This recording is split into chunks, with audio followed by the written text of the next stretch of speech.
in the Stone Podcast. Boss ng Anti-Kamote Gang, magandang Yun, no? gabi sa iyo, sir. Magandang Maraming gabi salamat. sa'yo, Boss Bailey. Sabi ko nga sa'yo, bata pa lang ako, idol na kita eh.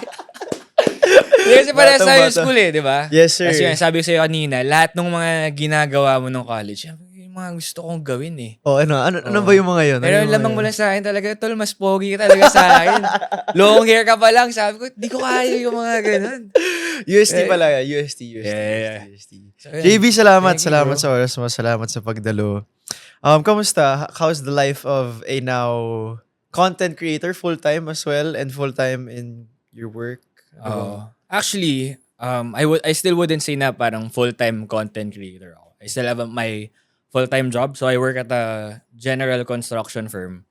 Tapos mayroon din kaming digital marketing agency. So I also do that. No? Yung content ko naman, para sa akin kasi pag sinabi mong full-time content creator ka, parang, di ba, you wake up on a daily basis. Okay, what content am I gonna do today? Yun kasi parang yung sa akin, nagda-drive lang ako, may nakita ako nakakabuisit. Content ka na sa akin. Okay. Ganun na siya. So, pero okay naman. It's great balance. To may parang ano sila, mga brain scratchers ko every now and then. Tapos parang amusement siya sa akin minsan. Lalo pag yung may mga kamote na talagang nagko-comment ng parang di ko trip. O parang mapapatanong ko, nag-iisip ba to? Seryoso ba to sa tinatanong niya sa akin? So parang ayun. Na-enjoy ko siya. Parang yun yung balance tingin ko na hinahanap ko these days. So talagang pinasukan mo lang to kasi trip mo lang. Maglabas lang ng galit. Ganun. Well, to be fair and to be honest, yung pagiging content creator, gusto ko na yan before. Sabi ko talaga. Kasi, you know, I'm into media. No? Nag-engineering ako back in college, pero yung hilig ko, ever since high school, was to host, public speaking, ganyan. Tapos parang nung, ayun nga, nauso si TikTok, nauso yung influencer era, ganyan, KOLs, whatever, live stream hosting. Sabi ko, parang kaya ko yun eh. So parang nung nag-pandemic, ganyan, sabi ko, let's try to get into it. Fitness pa yung trip ko nun. And then, up until before the whole anti-kamote thing, fitness talaga yung content na ginagawa ko. But then I realized, pare, pagdating sa fitness, di ba, yung mga tao, they'd rather have you start ng sobrang out of shape ka, tapos susubaybayan nila yung isang buong ganun. Or completely, ang ganda na ng build mo. I was somewhere in between. So parang, okay, not so interesting. So okay, kaya mo tumakbo, kaya mo mag-basketball, pero hindi enough to be, someone to follow. So, nung nagko-content ako, actually, pinapagalitan ako nung best friend ko, si John. Shoutouts to John, by the way. Pinapagalitan nila ako ni EJ. Yan, pinapagalitan nila ako. Sinasabi nila, ang problema kasi sa'yo, nakakatawa ka naman. 'Di ba? Yung personality mo, as a person, okay ka naman. Hindi namin alam, ba't pinipilit mo maging motivational? Ba't pinipilit mo mag-fitness? Hindi ka naman ganyan, nakakatawa ka. So, ayun nga. I'm gonna share with you actually, since this is my first podcast invite, bro. I feel like you'll be able to flesh out a lot of things. No, marami tayong mababahagi dito. But ayun nga, for the most part, yun yung hinanap ko nung una. Ano yung pwede kong maging outlet na mapakita ko sa tao kung sino ba talaga si JB. Bakit hosting, bakit media, bakit public speaking yung ikinahilig mo nung college? Or Okay, that's a really good question, bro. Kasi apart from that, kung halimbawa lang in terms of mindset, more of being an analytical person, ang weird kasi engineer ako eh. You're supposed to be analytical pag engineer ka. But para sa akin, more on entrepreneurial ako. Tapos, hindi naman ako, well, I was privileged. Medyo middle class kami growing up, no? Pero hindi ako yung tipo na yung mga ibang nepo babies na naisip ng business, simulan nila agad. But I wanted to start something na pagkakakitaan ko na hindi ako mangangapital per se. And, ikaw mismo as a host, di ba? Pag may boses ka, pag may charisma ka, pag may wit ka, may humor ka, yun na yung puhunan mo. So, kailangan mo na lang ng magandang damit. So, sabi ko, okay, what's a good business na pwede kong pagkakitaan? And sino pa bang pinakamadali i-exploit kundi yung sarili ko, di ba? So, ayun. I started hosting. Doon siya nag-start in college and then you did events in college? And Actually, high school. High school dance namin yun. Na-realize nung student coordinator namin, student activity coordinator namin, na kailangan pala ng host para pagtagpiin yung mga mangyayari. So, inila niya ako. Sabi niya, ikaw naman pinakamadaldal dito. Ikaw na mag-host niyan. So, pagkatapos ng gabi na yun, that was the worst hosting gig I've ever done in my life, by the way. Pero pagkatapos ng gabi na yun, sabi ko, parang kaya ko tong gawin. Kaya ko tuloy-tuloyin. So, pagdating nung college, ayun nga, yung orientation sa UST, pinanonood ko yung mga host, ang galing.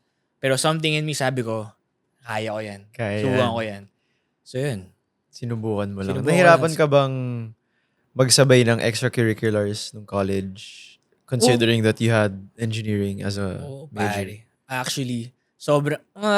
Okay, oo. Hindi, actually, kaya ako napaisip ng ganun kasi nung first year ko sa college, sabi ko, engineering ito eh. Parang ang hirap naman na mag-co-curricular activities ako. Dapat ata focus lang ako. So, nag-focus ako. Bumagsak pa rin ako. Sabi ko, baka masyado akong square sa sarili ko. So, wala akong life. So, tinry ko mag-org. May bagsak pa rin ako. Kasi engineering eh. Sabi ko, kung babagsak Di na lang biro din pala eh, ako, di hindi biro, might di as well, biro. mag-enjoy na ako. Tama. So, wala. Diba? Forced to enjoy, tapos forced to study. And I would say, yung college ko pa rin was, masaya siya. Yeah. Well, you mentioned yung bosses and how it's become your major investment, diba? Yung pa yung naging puhunan natin, puhunan mo. But how important is it nowadays having a voice, diba? Given that we have our own platforms and how you're using yours? Sobrang importante nun, brother. Actually, kahit nga hindi mo siya tignan on a platform standpoint eh. Kahit hindi mo siya tignan on a content creator standpoint. Diba? Isipin mo siya bilang sa tropa na standpoint. Diba? Importante yung may boses ka na sabihin mo sa kaibigan mo kunwari, pare, di ko trip yung yung ginagawa mo. Or alam mo, may mali sa'yo eh. Dapat hindi ganyan. I think yun yung bentahe ko sa barkada ko mismo. Yun naman sinasabi nila sa akin na, ikaw di ka takot na sabihin kung ano yung bagay na kailangan masabi. Kaya yun yung gusto nila sa akin. So I feel like in content creation nowadays and in a lot of content creators, I feel like kahit hindi nga content creators, again, just normal people, takot tayo na sabihin what's truly on our mind. Kasi pwedeng takot ka magkamali, takot ka na may masabing nakaka-offend, ganyan. So, ako kasi hindi ako ganun eh. Pag nagkamali ako, pwede ako mag-sorry. Kaya ng pride ko mag-sorry pag mali ako eh. Pero pag tama ako, tapos kamote ka talaga, yari ka sa akin. Di ba? Kasi tama ako eh. Tapos kailangan mo mag-mental acrobatics para i-convince ako na tama ka. So, yung ganun. I think a lot of people, they just need more courage nowadays. Di ba? Huwag ka matakot na magkamali ka. Huwag ka matakot na speak your mind. Always be open-minded, yun lang yung ano sa akin dun eh. Kaya yung mga nagpa-follow sa akin, shoutouts by the way to my AKG guys, Yes, sir. saan tayo kamote gang, maraming salamat sa inyo. I always tell them na, just because I'm the voice doesn't mean na ako palagi yung tama.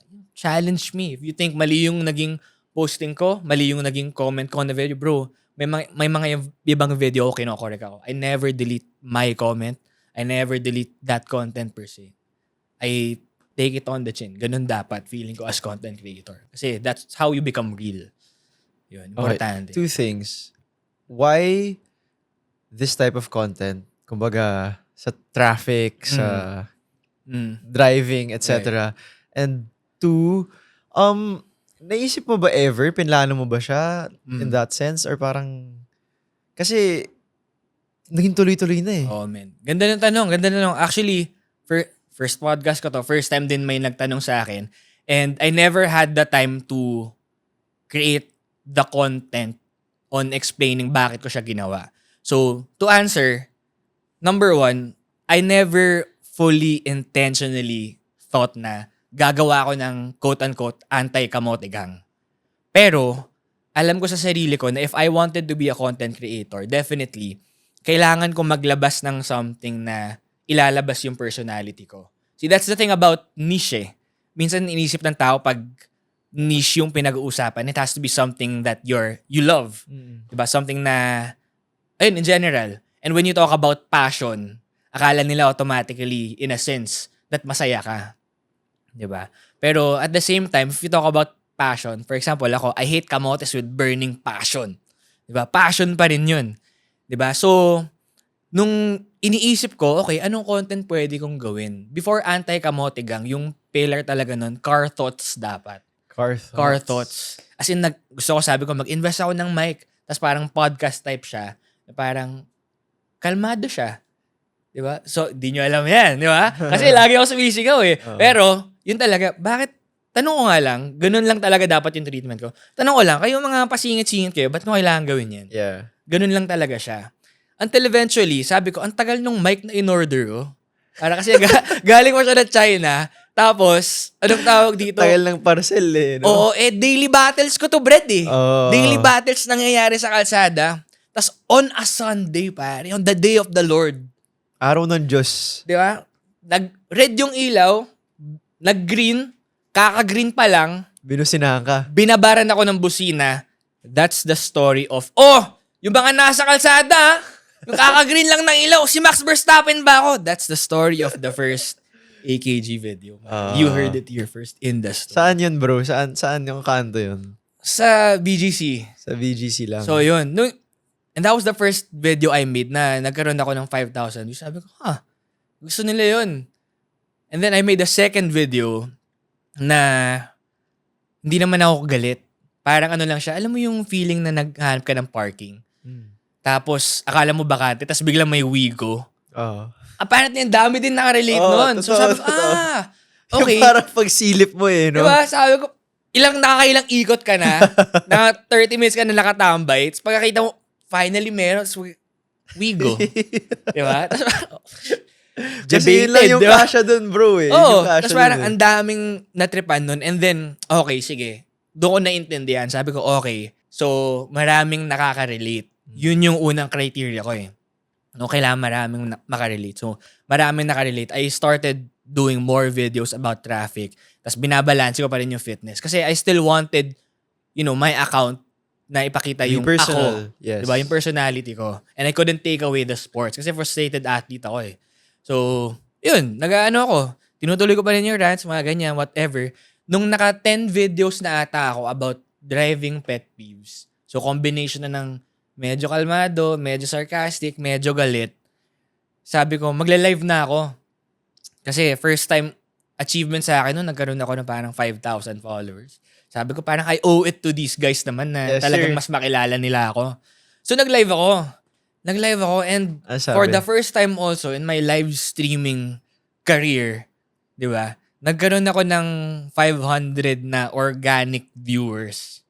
No? Kasi yung iba parang kailangan mo i-promote, brand promotes this, ganyan. So, tsaka sila nanonood. Pero nung nag-live ako nun sa TikTok, dami nanonood.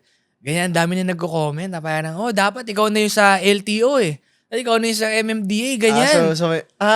Bash ba yun or compliment? Compliment. Compliment yun. Ikaw yung at least kung ilagay sa pampabash position, yun, hindi ko napansin. So, sorry sa kanila. Pero, yun yung kino-comment nila. And then, yung iba nagpo-float ng idea na, gawa ka na ng JB Suarez Driving School. Ganito, ganyan. Tapos, people commenting na ikaw yung spirit animal ko, ikaw yung boses ko, ganito, ganyan. So, sabi ko, okay. So, kailangan natin gumawa ng samahan.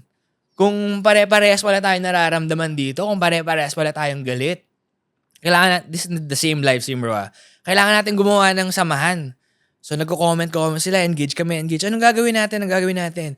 Sabi ng isa, Kamote School of Driving. Sabi ko, mali. Kasi galit nga tayo sa kamote eh. Dapat wag Kamote School of Driving.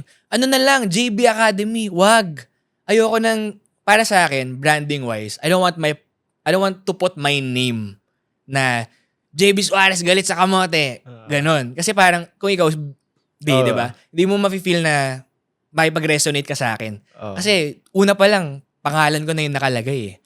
But if, for example, general, makita mo siya, tapos kahit di mo kilala, parang particular and meticulous ka rin dito. Bro. And all kasi, of it sa simula pa lang. Bro. Kasi sabi ko, community building. If there's one thing that we learned in marketing recently, importante yung community building. So sabi ko, I want this to be a community of drivers, of commuters or just basically general public na galit sa kamote.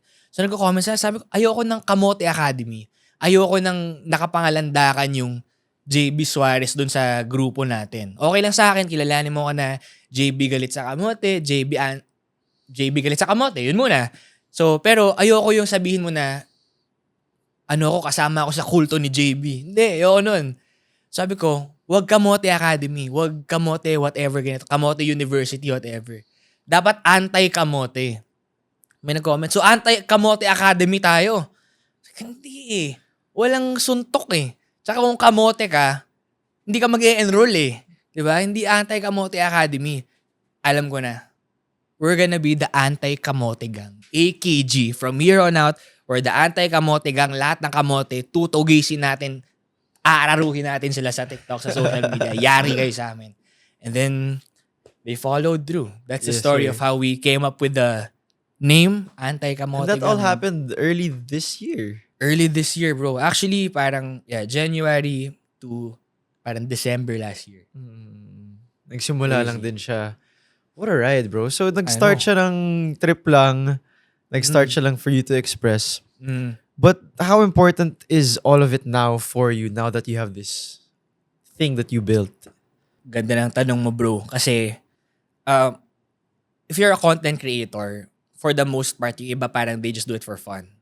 They just wanna show a side of them. Like I said kanina, diba? Gusto ko lang naman ipakita yung side ng buhay ko, side ng personality ko na may enjoy ng tao. Kasi I feel like personally, I'm an entertainer. Diba? Pero, nung tumatagal, nung nagkakaroon ako ng following, sabi ko nga dun sa post ko sa IG after my first TV guesting, sabi ko, hindi na to basta content creation. I feel like this comes from a place of higher calling. Na ngayon, feeling ko may responsibilidad na ako ngayon sa tao na iboses yung hinanaing nila. Kasi ganun yung tingin nila sa akin eh. Diba, ikaw yung spokesperson ko, lahat ng pet peeve ko sa kalsada, ikaw, spirit animal ko, ikaw talaga yan. Ikaw mag-LTO, samahan mo si Gabriel Go, pagalitan yung lahat ng kamote. Ganun. And as far as, pare, this is crazy. This is just like 2 weeks ago, started 2 weeks ago. May mga nagre-report na sa akin ng accident. Can you believe that? Na parang people look to you parang in a way for justice. Sabi ko, grabe. Hindi na to basta lang. Kasi, thinking about it nga, sabi ko, ba't sa akin kayo nagre-report? Ba't kayo sa akin hindi naman ako LTO eh. Hindi naman ako MMDA. Hindi din naman ako police. Diba? But for people to entrust yung frustration nila, yung, not even just frustration, is actual accidents. Yung actual accidents nila, nire-report nila sa akin. Near-death experiences, nire-report nila sa akin. In hopes na I would, post it. Pero wala pa naman nag-send talaga sa akin ng video mismo. But yun nga, going back, in hopes na I would post it and kakanain ko yung kamote na yun. Diba? Parang, that's huge. Parang, you're not just a quote-unquote content creator anymore. Parang, in a way, online Department of Justice pala. Parang, ganun. So, something bigger. Something bigger, pare. What you planned pala, mas malaki palang purpose. I know, bro. I know. Initially, gusto ko lang talaga mangkana ng kamote tsaka mang-asar. Kasi para sa akin you have to be really, really dense. O baka may mga kamote naririnig, di pala tayo pwede mag-big words, pare. Kailangan medyo engot ka para tanggapin mo yung mga excuse ng kamote. So, sabi ko, kakanayin ko talaga yung mga yan. Kamusta naman yung naging routine mo nowadays? From before, anong nagbago? And how it is now? Actually, for the most part, wala naman nagbago. On a work perspective, it's still the same. Wake up the same time, ganito, ganyan. Pero, kumbaga, imbes na usually, you would let things go. Diba? Yun yung mga paborito kong comment. Pag may nag-comment sa akin, pagpasensya mo na lang. Diba? Pagpasensya mo na lang. Let it go. Ganyan na yan. Di na magbabago yan. Whatever, what not. Diba? Hindi nga eh. Nakakainis nga eh. Nakakagalit nga eh. Diba? Delikado nga eh. So, every morning, or for example, pag nangyayari siya, real time, kamote yun Gigilid bago mo. ako mag-time in sa office, magko-content muna ako. Kayo mga dura ng dura! Ganon. Ganon agad. Kailangan mo muna Ayos, igilid no? Kailangan mo igilid. Hindi, nagpa-park muna ako. Okay. Marami nagko-comment din sa akin. Sinasabi, grabe, imagine nyo a grown man tumatabi para lang magsisisigaw. Sabi ko, correction, a grown man na nakapark bago mag-time in sa work. Yun ang ginagawa. Yun yung ginagawa mo. Yes. Hindi rin madali naman. You also take more time now doing content and mas intentional ka rin. Yes. Ano yung mga ginagawa mo to kind of parang ilatag yung mga plano mo sa content? Meron ka bang ganun? Meron bro Kasi, again, di ba? Pinag-usapan natin kanina how etong bagay na to nagiging higher calling na siya for me. Yes. I understand na content creators, dadating oras, mapapanis ka. So, kailangan mo makaisip ng way paano ma-prolong yung, yung quote-unquote, shelf life mo as a content creator. Pero kasi ito, again, public safety pinag-uusapan natin Road safety pinag-uusapan natin. And I feel like it will always be relevant. But the thing is, gusto ba ng tao na palagi lang sumisigaw si JB Suarez? Or can they actually get something enriching from it? Which is why recently, may whiteboard na ako. 'Di ba? Kasi to all you visual learners out there, 'di ba? I see you guys. Kasi ako visual learner din ako Kailangan i-drawing sa akin, hindi pwedeng ini-imagine ko lang yung scenario. So, ganun. And right now, I'm also looking at mga POV. Yeah. Na siguro parang may action cam ako sa CAP. Tapos you teach theoretical driving. 'Di ba? So that you pass this on to generations, you pass this on sa mga nag-a-aspire all different types of mag-drive. people. Or for example, pare, favorite na comment ko, subukan mo kasi magmotor. 'Di ba? Ito ang sinasagot ko, ikaw, subukan mo magsasakyan. Tapos ang sasagot niya sa akin, diba, wala akong pambiling sasakyan Ngayon, sobrang elitista ko naman kung sasabihin ko na, problema mo yan. Diba? So, wag mong sabihin sa akin na unawain kita kung ikaw, di mo pala afford na unawain ako. Okay. So, ang sagot dun is, okay, dahil hindi mo afford bumili ng sasakyan, this is what a car driver sees. So, now you understand. Hindi nila makuha kasi yun sa simpleng drawing lang. So, moving forward to those na hindi pa nanonood sa akin, sa mga nanonood na sa akin, this is something na i-expect nyo moving forward, yung mga theoretical driving, Tsaka yung mga hindi naman to para i-bash lang yung motorcycle drivers, bro. These are kamote sa daan. Yes, bro, yes. Hindi siya, it's great that you, diba? Hindi siya ganun that. Yeah. Kasi palagi din sinasabi sa akin yun. Puro motor kinakana mo, puro ganito, puro ganyan. And you mentioned, di ba, responsibility of platform, whatever, ganyan, ano naging impact nun sa akin. Kinailangan kong linawin yun, no? Na, okay, fine. Marami akong content na nilalabas na kinakana ko talaga motor. But there's an explanation to that. And it comes from a place of, may paki kasi ako sa inyo, kahit nakakabuisit kayong mga nakamotor kayo. And that is, kayo kasi yung pinaka-vulnerable. Di ba? For example, literal sila. Exactly, 'di ba? For example, anong pinagkaiba ng nagmamaneho ng nagda-drive na isa lang yung kamay sa nagmotor na isa lang yung kamay? Pag sinagi mo yung kotse na yung driver, isa lang yung kamay na nasa steering wheel. Ganito lang siya. Sa mga nakikinig, parang gumewang lang ako. Pero yung motor, isang kamay mo lang, hindi ka nga mabangga, bro May bato lang, di mo nakita, semplang ka Oh, bro. May truck sa gilid. Aray ko sa'yo, di ba? Diba, kawawa. So, dun lang siya rooted talaga. But, some people, they won't understand yung humor, yung sarcasm na I put out. But, sabi ko nga, whatever. It's the risk I'm willing to take. Dapat pagka ready kang harapin, di ba, i-voice out yung mga ganong klase ng opinion, you have to be prepared with the backlash that comes with it. Pinlano mo ba maglagay ng humor and sarcasm in all of this? Oh yeah, bro. Definitely. Kasi, kung halimbawa, I grew up or I studied in an all-boys school, pare. Since grade 1 up until 4th year high school, all-boys ako. Same, bro. Tapos, di ba? Tapos pagka-pasok ko ng college, engineering pa ako. Puro lalaki din halos. O, di ba? So, can you just imagine all of the banter, all the kantsawan, and all of the tough love that you have to give to get points across. Diba? As opposed to, guys, respeto naman.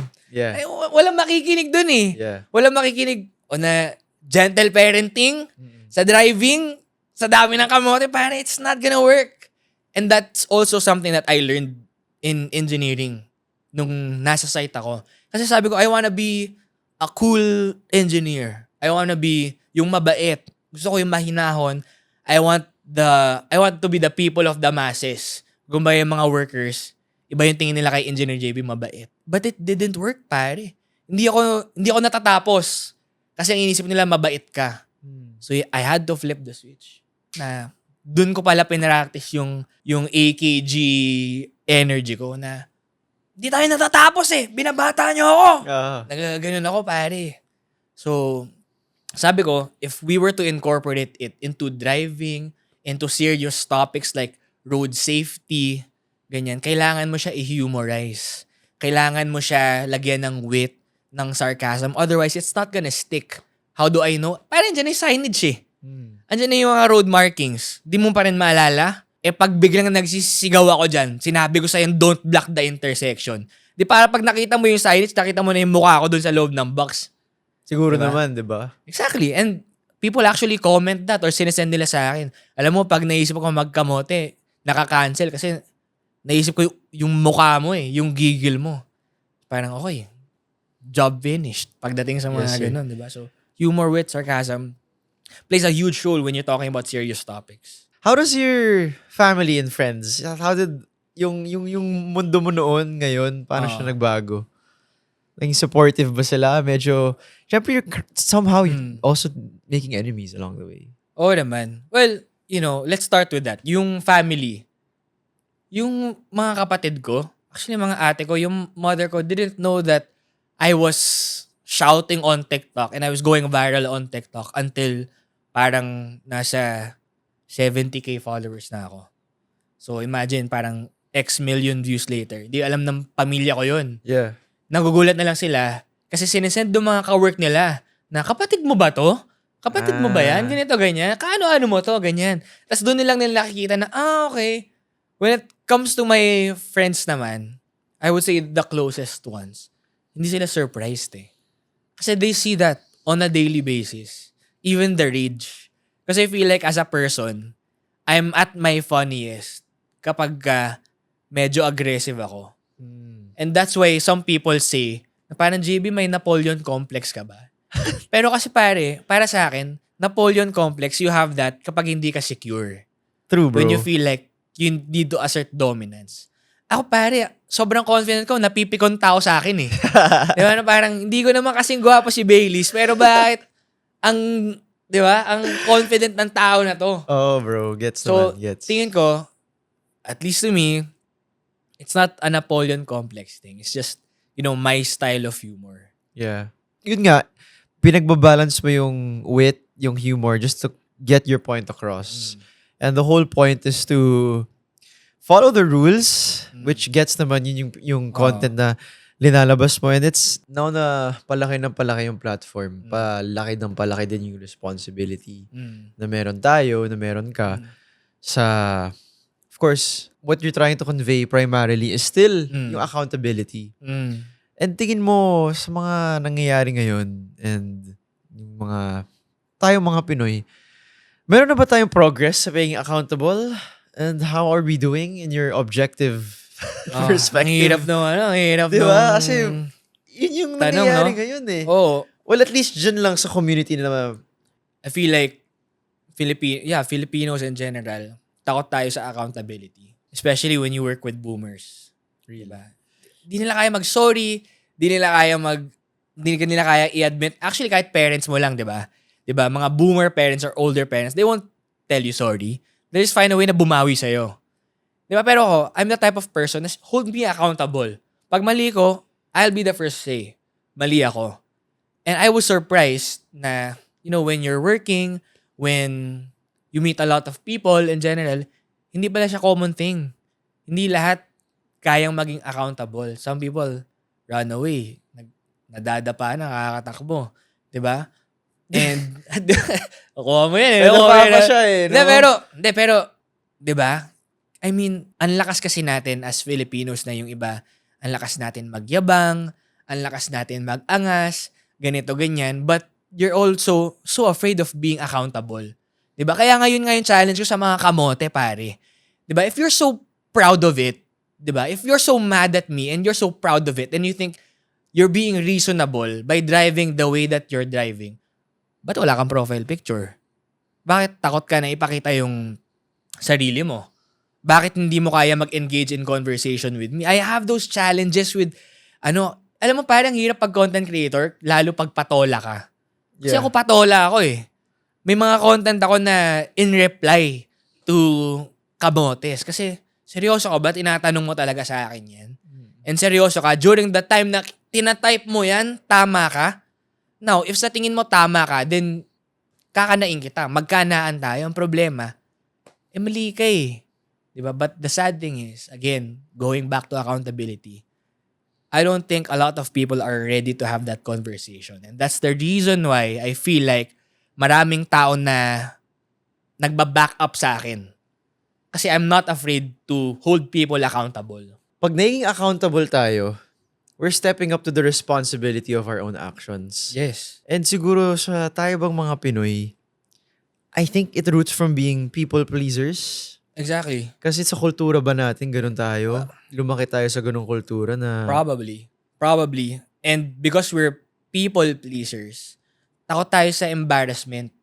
Diba? Takot ka mapahiya. Kaya ayaw mo mag-sorry eh. Kasi admittance of guilt yun. And yung admittance of guilt, diba? Kahihiyan yan. Kasi ang tapang-tapang mo maging kamote eh. Ang tapang-tapang mo gumawa ng mali. Tapos nung nabisto ka, nakita na, mali ka. O paano ngayon yan? Basta. Kailangan mo ako maintindihan. Kailangan ganito. O ba't ganun? Diba? So, I feel like I relate to the quote na sabi nga nila na parang embarrassment is an underexplored emotion. Diba? So, yan yung mag-embarrass kayo. Para matuto kayo. Para sa dami ng stickers ko ngayon, mga gif na not my best angle. Diba? Kailangan yun eh. If I need to have 1,000 stickers of me in my worst angles and tumatalsik yung laway ko, so be it. Sabi ko nga din eh, if that's what it takes to change at least 1 kamote per day, in a year, I'm changing 365 kamotes POVs and that already means so much to me. Yes, sir. So it's become a bigger purpose talaga. It's become a bigger calling. Oh. And when you do something, hindi mo rin mahanap yun kaagad unless you dive into it, right? Yeah. So, naging importante din dyan yung risk that you had to take in doing this. Oo naman. Ano masasabi mo sa mga tao na parang who still is striving and looking for that niche of theirs? Not just in content, but also dun sa careers nila. I feel like kailangan talaga kailangan pagdaanan ng tao yun. Yung mga, ano ba yung talagang gusto ko? Ano ba yung hindi ko gusto? Gone are the days na parang, I just go with the flow. Gawin ko na lang whatever. Ganun. Kasi ganun ako before eh. And masyado akong nahook sa idea ng pagiging jack of all trades. So, on a corporate, on a work point of view, importante, don't get me wrong, importante yung jack of all trades ka. But it's also just as important to know kung saan ka magaling. 'Di ba? Pagdating sa work, pwede ka maging square doon. Nandito ako magaling eh. Hardcore ako on finance, hardcore ako on sales, whatever, ganito, ganyan. So be it. Pero pagdating sa content, believe it or not, sometimes, kung ano pa yung most passionate ka, hindi pa yun yung nagiging niche mo. For example, me, I'm a frustrated athlete. I like working out, I like exercising, I like basketball, I like sports in general, whatever. Pero, di ba, hindi pala yun yung naging niche ko. Anong naging niche ko? Something na, I wouldn't even say I'm taking it for granted, but something I do on a daily. Can you imagine that? Nagda-drive ka lang, tas nakikita mo to sa araw-araw. And then the next thing you know, you just rant about it, and suddenly, niche na pala yun. So can you imagine kung ikaw, anong ginagawa mo sa pang-araw-araw? Diba? Who knows, pare, kahit halimbawa, pet peeve mo sa dentist, pwede mo maging niche. Ako lang ba, nakakainis yung mga dentist na sinusungal-ngal ako. Pwede yun eh. Diba? Kaya nga, diba, may mga content creator ka na nakikita na, fascinating pala sa tao to. This is Crossroads Media.